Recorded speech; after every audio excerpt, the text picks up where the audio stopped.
Hello, ladies. Welcome to this week's episode of the Hourly to Exit podcast. I am very excited for this week's guest, Judy Weber. Welcome, Judy. Thank you, Erin. I've been looking forward to this all week. Yeah, it has been. We've had so many conversations. I'm so glad we're finally getting you on the podcast because this is a great conversation for us to have. We serve a similar audience and similar stage of business. So I think they'll get a lot out of our conversation. Before we get started, though, would you introduce yourself to the audience? Sure. I am Judy Weber, and I am a scaling strategist and business coach for Christian women. And I'm on mission to normalize miraculous results for Christian women in business. And so it's an honor to be here and impart these pearls of wisdom that the Lord downloaded to me.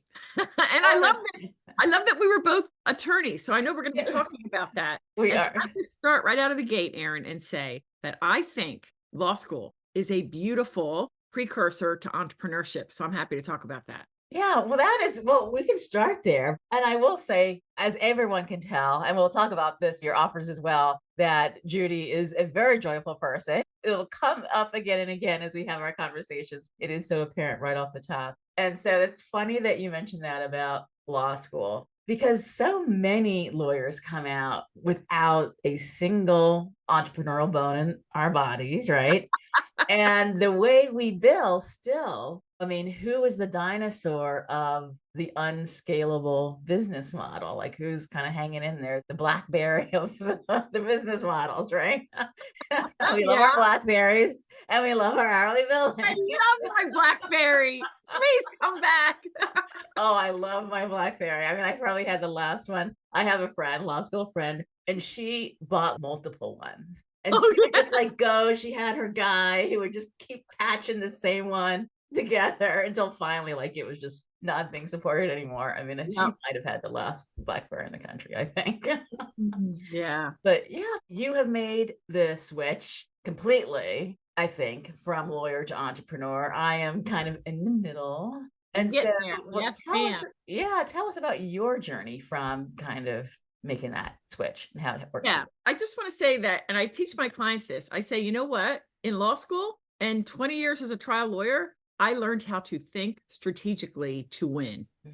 And that is at the very backbone of success in entrepreneurship, where you could think about 1,000 things, but you zero in on what matters. I remember in the courtroom, one of the first things, I'm such a detail oriented person, Erin, that I think I struggled a little bit as a trial lawyer because I was thinking of, but wait, what about this fact? Or what about this thing? And then finally, it dawned on me that, okay, you're an advocate, Jude. So yeah, these are some bad facts. How can we minimize those? Yeah. And the great facts, how can we highlight those? And so the same thing here in entrepreneurship, where it's like, once you understand where you need to focus, hint, hint, the gurus take you off track. Okay. They say you need to do 1,000 things. And right out of the gate, you need to be in 1,000 different places. And so you're like spinning your wheels and woohoo, and you're all by yourself, a solopreneur in the beginning. And you're like, wait, what? So I'm here to tell you, website's not important in the beginning. You don't have to be in 1,000 places right from the beginning. I developed what I call a sophisticatedly simple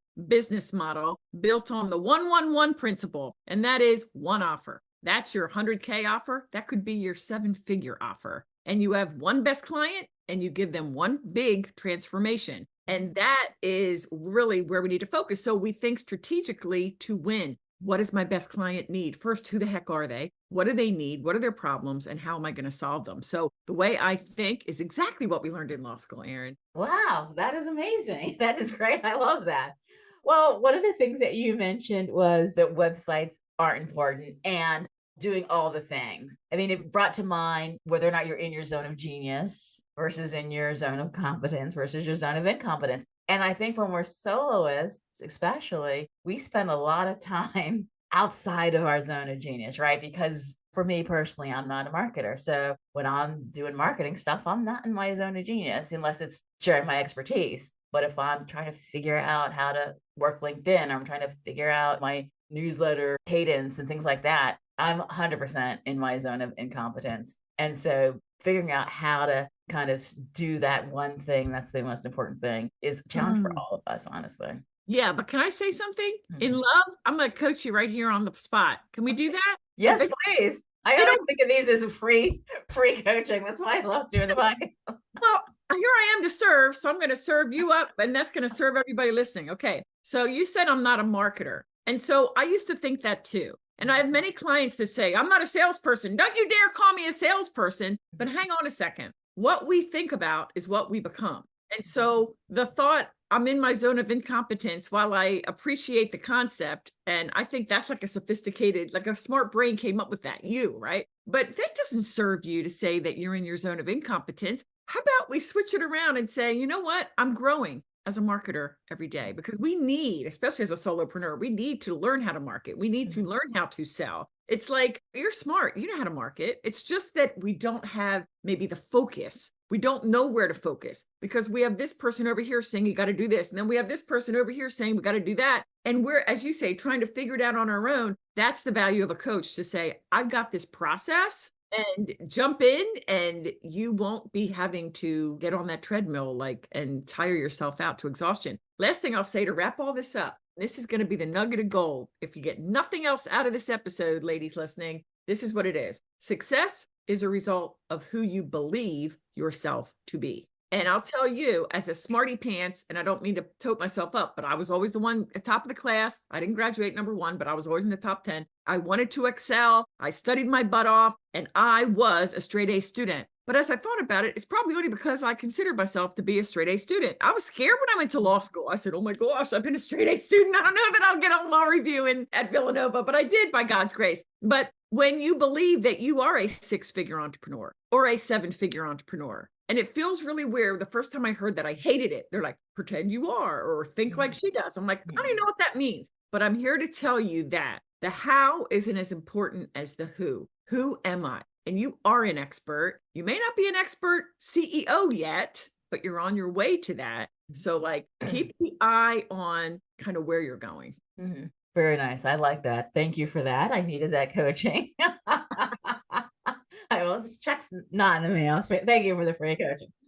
Really? I mean, can I just that was kind of like a monologue, but the coaching would be, what do you feel when you say, I'm not in my zone of genius as a marketer? What is the feeling up for that? Well, I do. By the way, I did not come up with that. There's a author named, first name Gay, I can't remember the last name, but I feel like it's not my highest and best use. That is what I do feel. I feel like there's somebody else who could do this better, faster, more effectively than I can. And that let me stay in my lane of talking about copyrights and contracts. That's kind of what. And you know what's fun about what you said?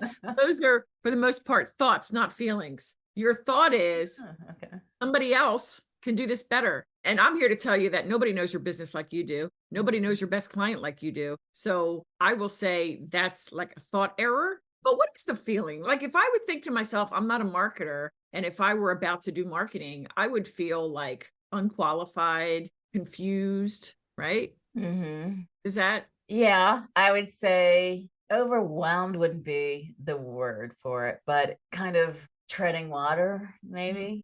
I'm never quite getting ahead. I'm not moving forward with it. It's just okay, I'm getting this done this week, and then next week I'm getting that done. But it's always, here I am at the starting line to get it done. What do I have to get done? I got to write the newsletter. I got to get I always feel like I'm just starting over. Yeah. Mm-hmm. And that's another thing. I'm just starting over again. That's a horrible thought. Yeah. As opposed to, so again, I don't have to belabor this, but I have a faith-fueled thought process. And if anybody listening wants it, and Erin, if you want it, reach out to me on Instagram, Facebook, LinkedIn at Judy Weber Co. And I will send you my training on my faith-fueled thought model, because this is where we grab hold of our thoughts and hold them captive so we can really examine them. And what we find is that these thoughts that keep going through our mind often are lies. Mm-hmm. Often lies. We accept them as true and as fact, but we have to examine them. Mm-hmm. Because when we get to the truth of who you are, you're smart.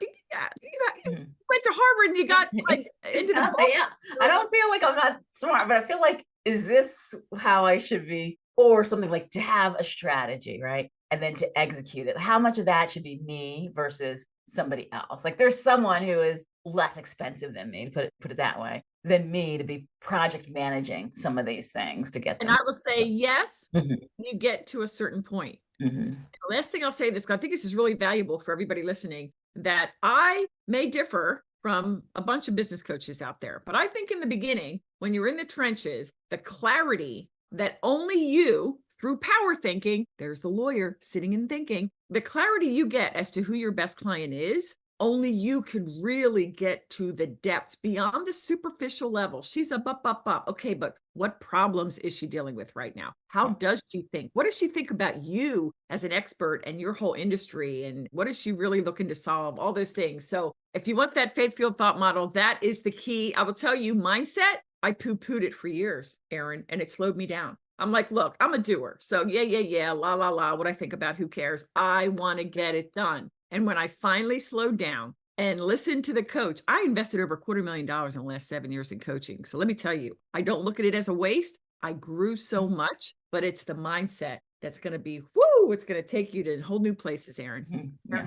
Oh, very nice. Very nice. Yeah, I do agree that all the conversations that I have, I do consider myself a salesperson. So that is the one thing, like, which is different than a marketer. I absolutely consider myself best salesperson, that I am the salesperson. All the conversations that I have, I learn something from every single sales conversation, whichever way it goes. And so that's 100% me. But thank you for that. I do think that'd be very valuable. And I absolutely do think it's something that we all struggle with, about how to, like, where should our time, attention, resources be going to be the most efficient. So, well, that brings me to, apparently I am your target client. So who do you work with mostly? Why do they come to you? What pain are they feeling that they go, I need to go see Judy? So good. Now, I live my talk. I walk my talk. So earlier I mentioned my sophisticatedly simple business model built on the 1-1-1 principle. Well, initially, yes, one offer. But guess what? At this stage, approaching 7 figures, I have 2.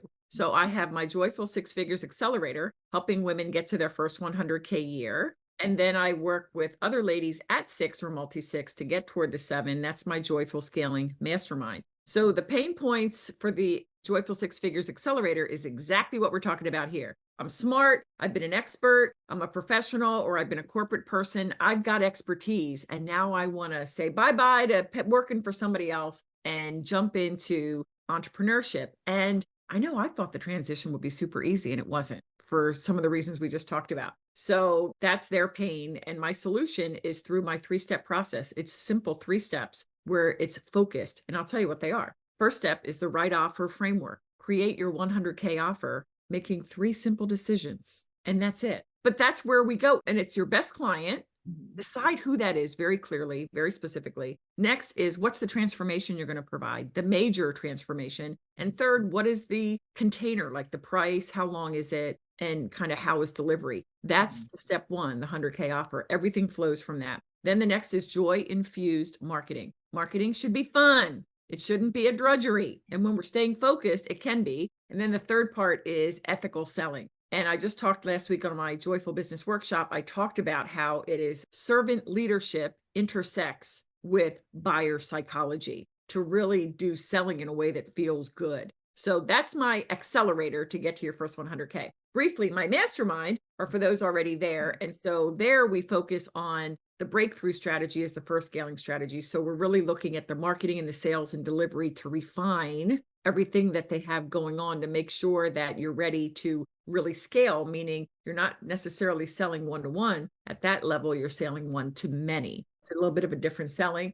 And then the second scaling strategy is operations. So we look at team, we look at automation, and we look at SOPs. And then the third scaling strategy is profit. See, everybody talks about revenue. I know some 7-figure businesses and their profit is in the gutter. It's like nowhere. They have cash flow problems all the time. So we look at the numbers and not just the dollars. We look at client results. If your clients aren't getting results, who's going to talk well about you? Nobody. So we look at the numbers, we have a strategic planning, both short-term and long-term, and we have initiatives that have to be put in place in order to continue to fuel the revenue that are coming in. So briefly, that's who I work with. All right. So those are 2 different avatars, are they not? Yes, absolutely.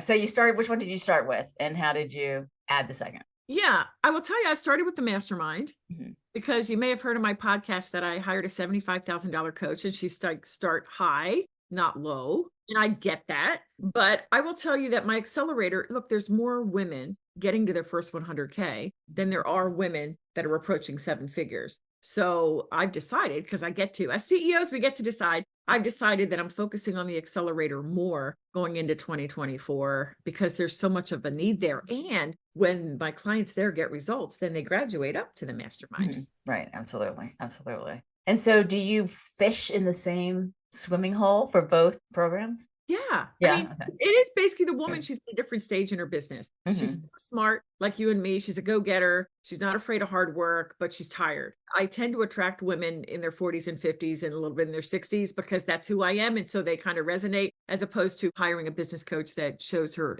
hanging out in her bikini. Right. Right. So yeah, I would say generally it is fishing in the same ponds.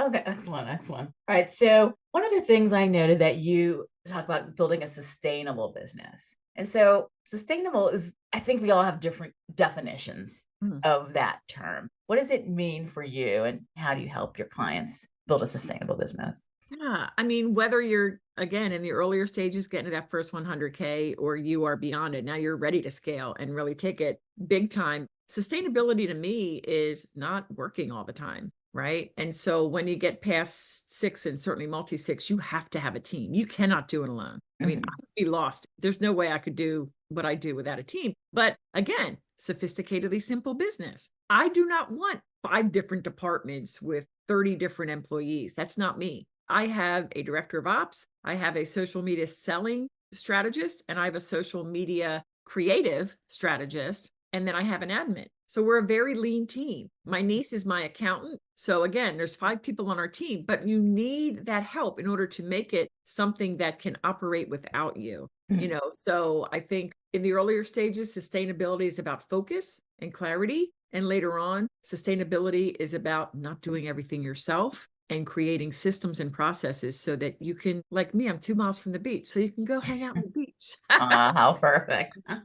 Well, speaking of building a business that can operate independently from you, like your business is your name, Judy Weber LLC, right? And but you do have branded offers. And I know a lot of us as we're building our businesses, we struggle with what to call our businesses, how closely to identify it with us. If we ever want to get to the point where we're not doing all the delivery, we're not doing all the things, like do we name it after ourselves? Do we have this great trademark name that we have? Like how do you advise people to think about that? Yeah, I don't know that a client has directly asked me that question, so that's so good. I mean, I have thought about it. For me right now, I mean, I'm 58. If this was 20 years ago or even 10 years ago, I might think about changing the name of the LLC. But even what I'm creating right now, it could be saleable Mhm, because of the brand messaging behind it. So that Judy Weber is the face of it right now, but mhm, there is like a mission and a movement mhm. behind what I do. But to your point, the programs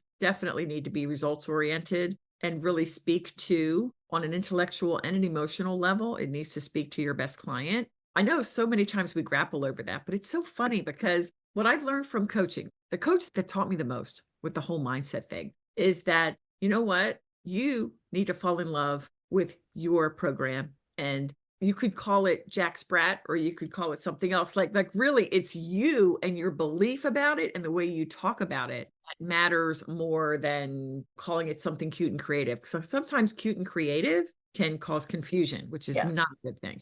Yes. Yes.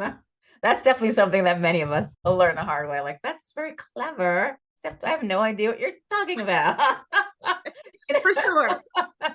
And that's definitely not the goal. Yeah, I agree with that. And so you mentioned systems and processes and SOPs. You're speaking my language here. I like to help people, turn that expertise into intellectual property assets so they can create that independence. When you're working with your clients, are you working with them on those things? What kind of questions are they asking you?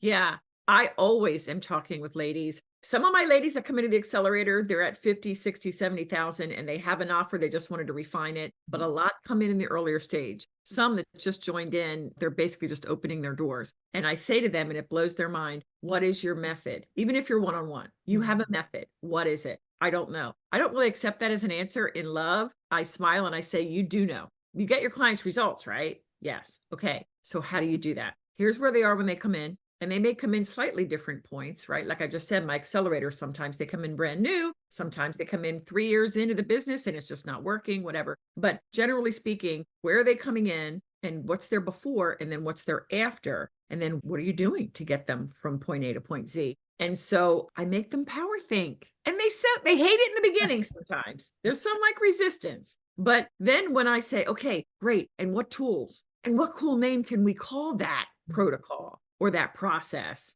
so that it becomes unique? And here's the fun thing I just want to say, and I know you know this, but we can't say this enough. In the Bible, it says there's nothing new under the sun. And that's so true. And can I just tell everybody out there, there's really not much new in business, okay? Because basic business principles are from the beginning of time till the end of time. But how you put it together is what makes you unique, right? So could there be other programs that kind of follow my process? Yes, but they're not called the Joyful Six Figures Accelerator, right? So really, I encourage everybody listening to think about your process, because whether you officially trademark it right away or you think in those terms, you're going to stand out when you say, I have a methodology that nobody else can offer. And here's what it is.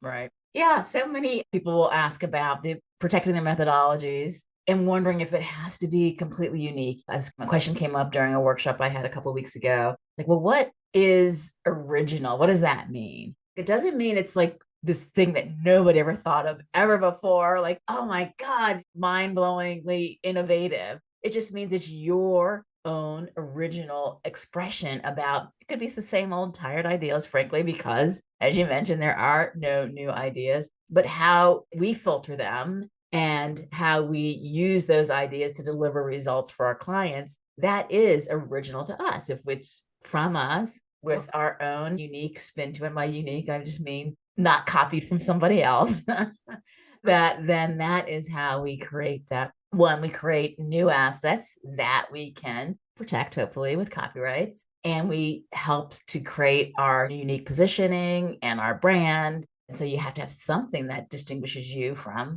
all the other leadership people or the HR people. And so finding that original way to express maybe some of the same ideas. Yeah. Can I say something on that? As a lawyer, and I just thought about this just this week, Erin, I consider myself unconventional and I kind of push the needle on things even before I became a lawyer. So I think that totally fits my personality. But as I thought about it, I'm like, am I a rule follower? I guess I love taking risks. I come from poor, so I had to in order to get anywhere close to where I am. But I just want to encourage the women listening, don't be so afraid of being sued. Like in the way of trademark copywriting, you need somebody like Erin that's going to advise you because there are some wrinkles that you need to be aware of to be safe and all that. But I see too much times that we assume the worst, we meaning too many women out there that maybe aren't lawyers, right? And they're just like, oh my gosh, I can't do that because I don't want to be sued. And they just hesitate so much. So I encourage you to reach out to Erin with your questions or another professional. Like if you're hiring or anything like that, reach out to an employment lawyer, get a professional and right expert guidance. Because when we operate in fear, let me tell you this, no decision made from fear is a good decision. It's just not.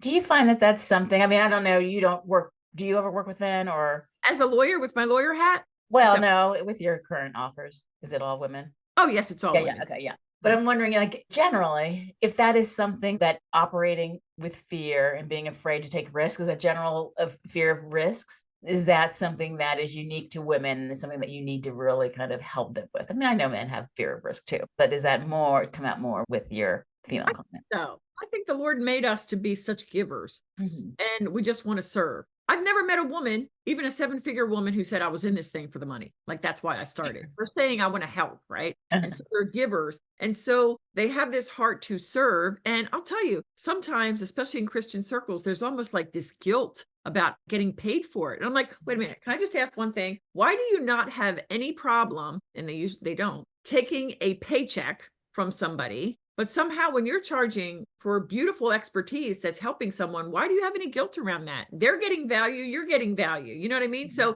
I think that women do uniquely struggle with this idea of some guilt, some shame, and some risk averse tendencies, which does not serve you. I understand it, but that's again where you need the expert guidance to say, okay, here's where you need to be careful, and here's where you're worrying about nothing. Yeah, that was a lot of the reasoning behind my original hourly to exit kind of structure, is that not thinking about preparing for exit in this kind of bro culture kind of way of just in it for the money. They're starting something just immediately because they're just building it to sell and not to serve their clients, not for the impact that they can have. We still can be building businesses to maximize wealth. And that's a good thing. It's not a dirty bro thing. It is a look what you can do for your community, look what you can do for your church, look what you can do for your kids when we use our expertise to create wealth. And so, yeah, I agree. Yeah, I totally agree with that. Why are we feeling guilty? God, here's my thing, and this is going to be crazy, but I'm going to say it. Okay.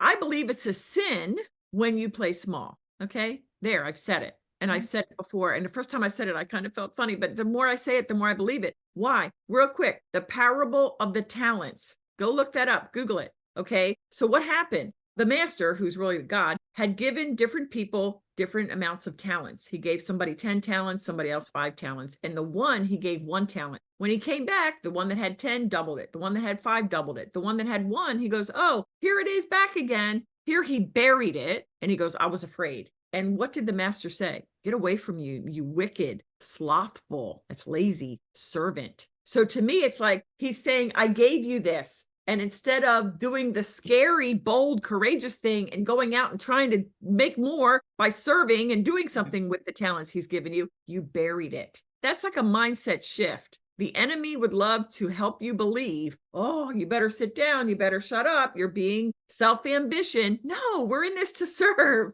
We really have to be discerning on our motivation. And if you really have a heart to serve, go out there and go big. Yeah. Yeah. So for many of us, it's not just about the revenue or the income, it's also about the impact, right? Yeah, And so, absolutely. and there's only so many people you can serve with your one-on-one services. So if you want to multiply your impact, then you need to build a scalable business, right? Yeah. And Yeah. there's lots of ways to do that, right? One to one, then transition to group. Or in what you do, certain instances, you might win a license and then get certifications. I mean, there's so many different ways to scale. But yeah, one to one, you'll tire out because your calendar can only stretch you so far. Exactly, exactly. Even now, if you don't have to go on site anymore, like maybe you had to before, but still all that prep, if you're creating original materials for every client, then the work that goes into that. And so, yeah, so wonderful. We're at the end of 2023 as we record this. So I'm wondering, what do you see coming ahead in 2024? Do you see any trends that you think will either accelerate in 2024 or maybe there'll be some complete reversals? What do you think for 2024? Yeah, I think only the strong are going to survive. I think that specificity is one of the words for me and our brand, Judy Weber Co. into 2024. And what I'm really impressing upon my clients is this idea of knowing your best client so well that while everybody else is saying the same thing that everybody else is saying, and they're going to not even be heard, they're going to disappear, okay, and ultimately go out of business. I want you to go all in and be bold and decide. Oh, decision making is the most key and critical CEO skill. So decide who that best client is and stop apologizing. Oh, well, I can't serve everybody. You sure can. But until you get specific, nobody's going to hear it. So be strong in specificity. And the other word is focus. Okay. If you are feeling out of time, out of breath, just overwhelmed from what we were talking about earlier, then you think you won't have time to, but you need to slow down and strategically look at what you're doing. And there's that rule 80-20, right? 80% of your revenue is only coming from 20% of what you're doing. Double down on that 20%. First, in order to do that, you got to identify it. Right, So right. specificity and focus.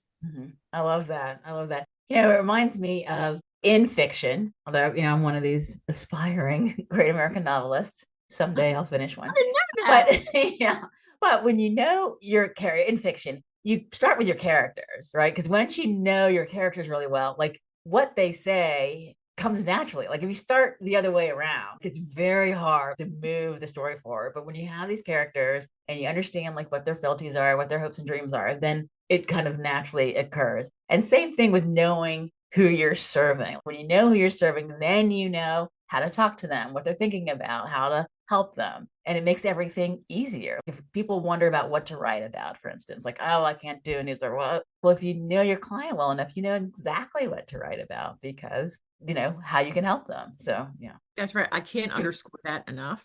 And just knowing who the best client is and to that level, what motivates them, why, and then going 7 layers deep. real quick, one of the most powerful coaching interviews I had when I was interviewing a coach, she said, Judy, why are you doing this? I'll be honest with you, Erin, I hated that question. What do you mean, why? That's just so stupid. What do you think I'm doing it? But I said, I don't know. I want to make my kids proud of me. And she goes, why is that important to you? And she just kept asking, and why does that matter? And why is that? I'm telling you, until it got so deep that I was crying. And she knew she had me. Why? Because she got me emotionally. So when we just think superficially, let's do the hard thing, the thing that feels like we're just going to fight it tooth and nail. Whatever you're resisting now, ladies, go all in on that. That's where your next breakthrough is. Truly. I love that. All right. Well, as we wrap up, this is the Hourly to Exit podcast, where we help women build wealth through building scalable and hopefully someday saleable businesses. So do you have any plans to maybe someday sell your business? I dream big, Erin. And in the fall, we're doing our inaugural Joyful Business Live in-person event right here on the Emerald Coast of Florida. So we don't have our date. Actually, this afternoon, I'm going to go check out the venue. So yes, I feel like God has chosen me to lead a movement. I haven't thought about this as fully as that, but I do see this mission that God has put me on to normalize miraculous results being big enough so that as long as I'm here on this earth long enough, I can definitely see that happening. Now that you mention it, January is the year I'm coming together with my team for strategic planning, and that will be part of it. Where do we see big picture in 3 years, in 5 years? So yeah, and I think if anyone listening never thought about it, think about that. Like if you're called to something and you just get so excited about working with your clients and you're getting them great results, I mean, don't stop your brain, like go big, think big. Yeah. Assuming that you're doing work that you love, making an impact that's important to you. If we think about selling our businesses, it's not about, again, like something dirty, but it is making sure that the transformations that you've created continue even when you're ready to do something else. So if you have a team that they then can continue to deliver, if you have a group of people that you've been helping that you can continue to help them even when you are no longer personally doing it. So it is very legacy building, right? If we build businesses that we can sell. So yeah, because we don't live forever. right. And so when I think about the ladies that I'm impacting now and like in 20 years or 30 years when I'm not here, wouldn't that be sad to like not have that exist for them? So again, it's not selfish to say, I'm selling this business. Right. Again, you're really get out of that. That's a lie of the enemy. Say to, wow, in order for me to sell this, what I'm really doing is impacting lives of women who aren't even born yet. That's an amazing thought. Oh, I hadn't looked at it that way. That is great. That is wonderful. So as we wrap up, I know that you have a freebie for the audience. Would you like to introduce it? Yes, I would be honored if you would take me up on this freebie. It's my hiring guide. It's time to hire your dream team and take all the guesswork out of strategic hiring. And so inside the guide is my every step of the hiring process, like who to hire, when to hire, what to pay, and where to even find the right people. So I'll drop the link for you in the show notes, but it's judyweber.co/hiring guide. Oh, that's wonderful. I know that'd be very helpful to a lot of people. And another freebie for me. Thank you very much. You're welcome. So you mentioned where people can find you on your website. Where else do you hang out? Yes, I'm really loving Instagram lately. Is But that right? Okay. yeah, Instagram's cool, but really Instagram, Facebook, and LinkedIn, again, all at Judy Weber Co. And if you're listening and you heard me here on Erin's podcast, will you please reach out and tell me that? I really want to connect. I'm not one of these fakers that's just trying to like grow audience or whatever. I really connect and I'm all into relationships. So it'd be an honor to hear from you. That is wonderful. What kind of content do you put on Instagram? I'm just curious. When you mentioned about content, you know what? We talk about our pillars of each of our either program, depending on what I'm promoting. And really, every day, I think, what does my best client need to hear? So it's a mix of mindset and strategy. I do polls, not on Instagram, but, in my stories and stuff and elsewhere I do. So if you're into building a business God's way, yes, I would love. And also my podcast, my Joyful Scaling podcast, of which Erin is a guest. Yes. So yes, my Joyful Scaling podcast. We have over 400 episodes now. I'm going to have my 4th anniversary, January 1st, which is Oh, insane. congratulations. Wow, that's wonderful. Yes. So that's another great place to kind of get connected and plugged in. So you've been doing 2 a week, basically, to get to 440. It's insane. Yes. I mean, at least once a week. And like this week, I just had a workshop. So I think we put up 4 or 5 episodes this week. So yes, ma'am, we are constantly churning out content because it's what I feel led to do in order to ladies listening to me, help them get the results. Wonderful. Well, thank you so much, Judy. This has been a fantastic conversation. I got lots of wonderful advice myself, and I'm sure that the audience did as well. Well, thank you again, Erin, for the opportunity, and love you, girl. Thank you.